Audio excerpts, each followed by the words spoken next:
ఓం శ్రీ గురుభ్యో నమః. కుజగ్రహ మార్పు అంటే ఒక రాశి నుంచి మరో రాశికి కుజుడు 45 రోజుల పాటు సంచరిస్తూ ఉంటాడు. సహజంగా ఇవన్నీ కూడా గోచారరీత్యా చెప్పబడే ఫలితాలు అంటారు.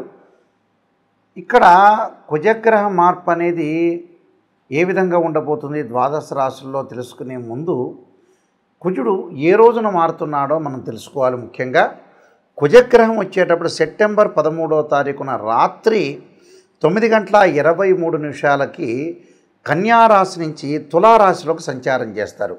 అంటే ఎప్పటివరకు అక్టోబర్ 27వ తారీఖున మధ్యాహ్నం 3:42 వరకు కూడా కుజుడు శుక్రక్షేత్రమైన తులారాశిలో సంచారం చేయడం జరుగుతుంది. అంటే సుమారుగా రమారమి 45 రోజుల పాటు ఉంటాడు. అంగారగ్రహం యొక్క కారకత్వాలు మనం తెలుసుకోవాలిగా ముందు. ఇవన్నీ కూడా గోచారరీత్యా చెప్పబడే ఫలితాలు. This is the transit system అంటారు. అంగారకుడు వల్ల ఎలాంటి ఫలితాలు, ఎలాంటి కారకత్వాలను మనం తెలుసుకోవాలంటే ముఖ్యంగా సత్వ భూ ప్రాకార రోగ ప్రణవ సాహస శస్త్ర అగ్ని సందర్శోత్పాటన భాతృకుజ అంటారు. అంటే ఏదైతే మనం కుజగ్రహం యొక్క కారకత్వాలు తెలుసుకుంటే కుజుడు ఎలాంటి ఫలితాన్ని ఇస్తుందో మనం శాస్త్రం ద్వారా తెలుసుకున్నట్టు ఉంటుంది. అంటే భూ సంబంధమైన వ్యవహారాలు, అలానే కోర్టు, రియల్ ఎస్టేటు, అన్నదమ్ముల మధ్యలో సమస్యలు, కోర్టు, రక్షణ శాఖ, న్యాయవాదులు, జడ్జీలు, అలానే శారీరక సంబంధాలు, కెమికల్ కంపెనీసు, అలానే మార్కెటింగు, భూమి, ఇండ్ల నిర్మాణము, న్యాయ వ్యవస్థ, రక్షణ భటులు, అలానే మేస్త్రీ పనులు, యంత్ర సామర్థ్యము, యంత్ర సంబంధమైన విషయాల్లో కానీ మెకానికలు, రోగాలు, శస్త్రచికిత్సలు, అగ్ని భయాలు, ఇవన్నీ కూడా తెలిపేది ఏంటంటే అంగారగ్రహం. సాధారణంగా చాలామంది కూడా అంగారగ్రహం గురించి అన్నదమ్ముల మధ్యలో కానీ కోర్టు సమస్యలు కానీ వచ్చే అవకాశాలు అనేవి ఎక్కువగా ఉంటాయి. అలానే ప్రమాదాలు, యాక్సిడెంట్లు, అలానే ఆరోగ్యపరంగా ఉండే ఇబ్బందులు, దీర్ఘకాలిక వ్యాధులు అన్నీ కూడా రిప్రజెంటివ్ చేసే ప్లానెట్ ఏంటంటే అంగారక గ్రహం. అంటే సత్వ భూ ప్రాకార అంటారు. అంటే భూమి విషయాల్లో కానీ రోగ ప్రణవ సాహస అంటారు. అంటే రోగాల విషయంలో కానీ సాహసాలు చేయటంలో కానీ శస్త్ర అగ్ని భయాలు అంటారు.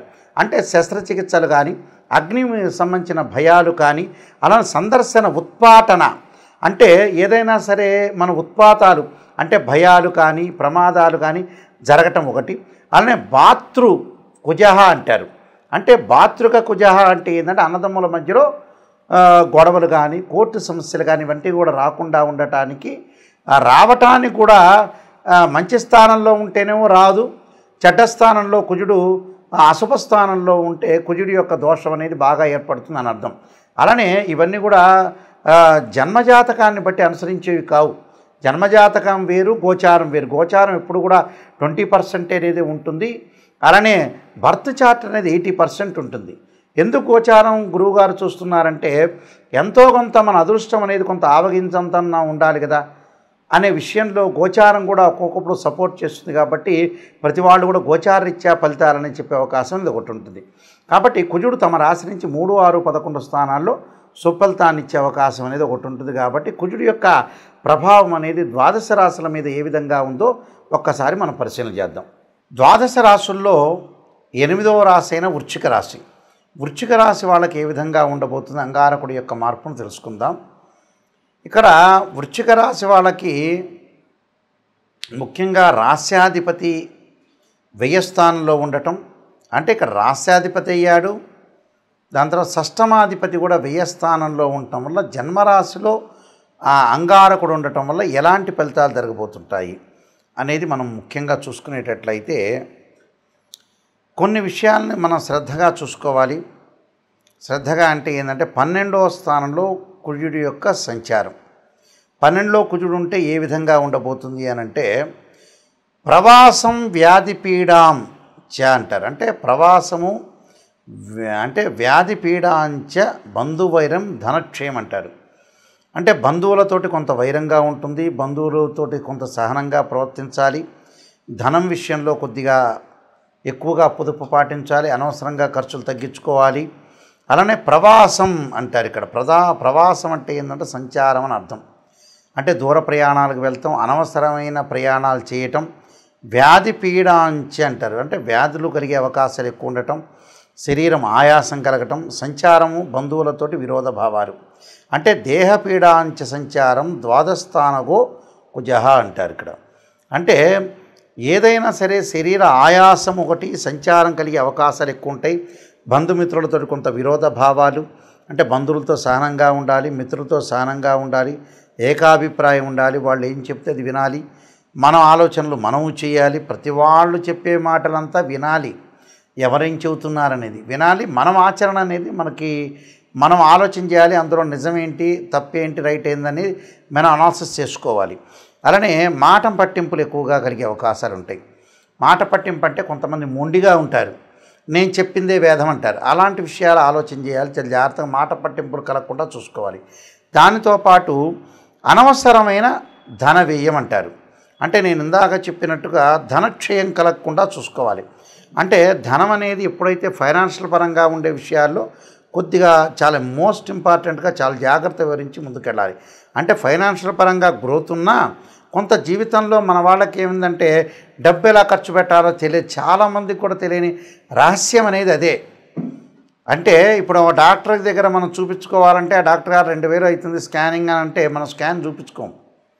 60,000 1,00,000 పెట్టే శాంసంగ్ ఫోన్ అయితే మనం కొంటాం. అంటే డబ్బు ఎక్కడ ఖర్చు పెట్టాలో చాలామంది కూడా తెలియని రహస్యం అదే. అలానే శుభ కార్యక్రమాలకు కొన్ని ఆటంకాలు కలగటం ఒకటి, నమ్మిన వారి వల్ల మోసపోయి జరిగే అవకాశాలు ఎక్కువ ఉంటాయి. అంటే మనం కొంతమంది నమ్ముతాం, ఆ నమ్మిన వారు ఖచ్చితంగా మోసం చేస్తుంటారు. మనం సహజంగా మంచి వాళ్ళని నమ్మటం అనేది చాలా తక్కువ ఉంటుంది ప్రజల్లో. మెజారిటీ ఆఫ్ ద పీపుల్లో చెడ్డవాళ్ళని ఎక్కువగా తొందరగా వాడు నమ్మించే ప్రయత్నం చేస్తాడు. ఆ నమ్మించే ప్రయత్నం చేయటం వల్ల వీళ్ళు మోసపోయే అవకాశాలు ఎక్కువగా ఉంటాయి. అలానే శుభ కార్యక్రమాలు వాయిదాలు పట్టడం ఒకటి, దూర ప్రాంతాలకు వెళ్లాల్సిన అవసరం అనేది ఒకటి ఉంటుంది. అలానే కోర్టు వ్యవహారాలు కూడా వాయిదాలు పడే అవకాశాలు ఎక్కువ ఉంటాయి. అంటే ఏవైతే కోర్టు సమస్యలు ఉంటాయో అవన్నీ కూడా కొన్ని వాయిదాలు పడే అవకాశాలు ఎక్కువ ఉంటాయి. కాబట్టి ధనం విషయంలో కొంత, ఖర్చు విషయంలో కొంత పొదుపు పాటించాలి. ఎవరైతే మనం నమ్ముతామో వాళ్ళ వల్ల మోసపోయే అవకాశాలు ఎక్కువ ఉంటాయి. శత్రువృద్ధి కలిగే అవకాశాలు కూడా ఎక్కువ ఉంటాయి. అంటే దేహపీడాంచ సంచార ద్వాదస్థానగో కుజః అంటారు. అంటే ఏదైతే దేహపీడ కలుగుతుంది, శరీరానికి ఆరోగ్యపరంగా దీర్ఘకాలిక వ్యాధులు ఉన్నవాళ్ళు కానీ, వ్యాధులు లేని వాళ్ళు కానీ, మన ఆరోగ్యం మహాభాగ్యం అన్న, హెల్త్ ఈజ్ వెల్త్ అన్నారు, హెల్త్ ఈజ్ గ్రేట్ లక్ అన్నారు. ఇన్ని విషయాలు మనం చెప్పినప్పుడు హెల్త్ని చాలా ఇంపార్టెంట్గా తీసుకొని ముందుకు వెళ్ళాలి.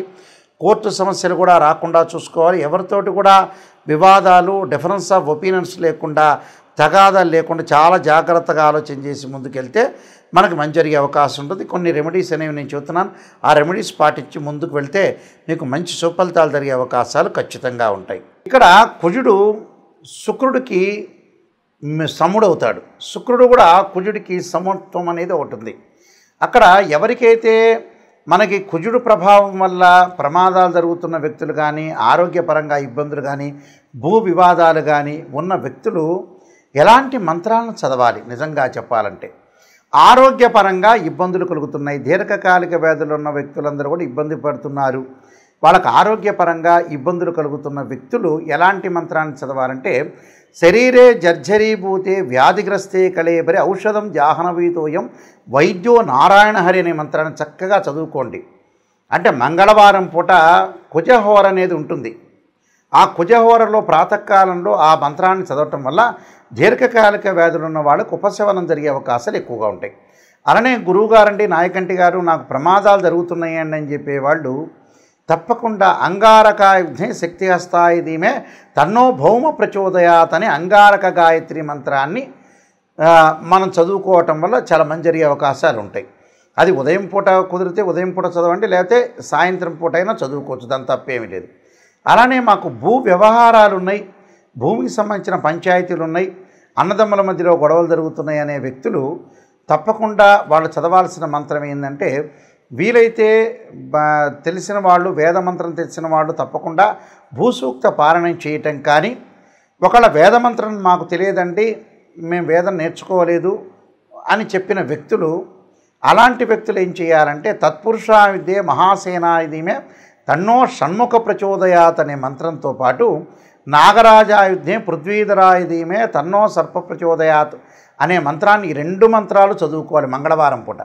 చదువుకోవటం వల్ల కోర్టు సమస్యలు, అన్నదమ్ముల మధ్యలో గొడవలు, భూ వివాదాలు పరిష్కారం జరిగే అవకాశాలు ఖచ్చితంగా ఉంటాయి. అలానే కుజదోషం వల్ల వివాహం కాలేదనే వ్యక్తులు కూడా చాలామంది ఉంటారు. జన్మజాతకంలో 2, 4, 7, 8, 12 స్థానంలో కుజుడు ఉంటే కుజదోషమని, 13 నక్షత్రాల కుజదోషం వర్తించదు. ఆ వర్తించని వాళ్ళు చదవక్కర్లేదు, వర్తించే వాళ్ళు ఉంటారు. కొన్ని రాసుల వాళ్ళకి కుజదోషం ఉంటుంది, కొన్ని రాసుల వాళ్ళకి కుజదోషం ఉండదు. కొన్ని లగ్నాల వాళ్ళ కుజదోషం ఎగ్జంప్షన్ ఉంటుంది, కొన్ని లగ్నాల వాళ్ళ ఎగ్జంప్షన్ ఉండదు. అలాంటి వ్యక్తులు ఏమి చదవాలి అనంటే అంగారకుడి యొక్క ఆరాధన చెయ్యాలి. ఎలాంటి ఆరాధన చేయాలి? మరి అంగారకుడు అంటే కందులు దానం చేయటం మంగళవారం, ఎర్రని వస్త్రము, ఎర్రని గొడుగులు, ఎర్రని చెప్పులు దానం చేయటంతో పాటు అంగారకుడి యొక్క అభిషేకాన్ని చేయాలి. అంగారకుడు అంటే మనకి శివాలయంలో నవగ్రహాలు ఉంటాయి. ఆ నవగ్రహాలు అంగారకుడు ఉంటాడు. పంచామృతంతో, పండరసంతో, చెరుకు రసంతో, దానితో పాటు ముఖ్యంగా మనం ఎలాంటి అభిషేకం చేయాలి అంటే అంగారక పాశుపతాస్త్ర రుద్రాభిషేకం అని ఒకటి ఉంటుంది 10 శివలింగాలకి. అలానే అంగారకుడు ఎప్పుడైనా సరే అభిషేకం చేసేటప్పుడు దానిమ్మ గింజల రసంతో అభిషేకం చేయటం వల్ల చాలా మంచి జరుగుతుంది. దానితో పాటు బ్రాహ్మణులు చేస్తూ ఉండగా మీరు ఎలాంటి మంత్రాన్ని ఉచ్చరించాలి అంటే ఖచ్చితంగా అంగారకాగ్ని శక్తి హస్తాయ ధీమే తన్నో భౌమ ప్రచోదయాత్ అనే మంత్రాన్ని, అలానే ధరణీగర్భ సంభూతం విద్యుత్కాంతి సమప్రభం కుమార శక్తి హస్తంచ మంగళం ప్రణమామ్యం అనే మంత్రాన్ని చదువుకుంటూ ఆ పురోహితుల ద్వారా మన అభిషేకం చేయటం వల్ల ఖచ్చితంగా కుజుడి యొక్క దోషం పోతుంది. అలాంటి జడ్జెస్ కానీ, న్యాయవాదులు కానీ, శస్త్రచికిత్సలు కానీ, మెడికల్ ల్యాబొరేటరీస్ వాళ్ళకు కానీ, మెడికల్ కంపెనీల వాళ్ళకు కానీ, డాక్టర్స్ కానీ ఎవరైనా సరే ఇలాంటి అంగారక పాశుపతాస్త్ర రుద్రాభిషేకము, అలానే అంగారక హోమం చేసుకోవటం కూడా చాలా మంచిది.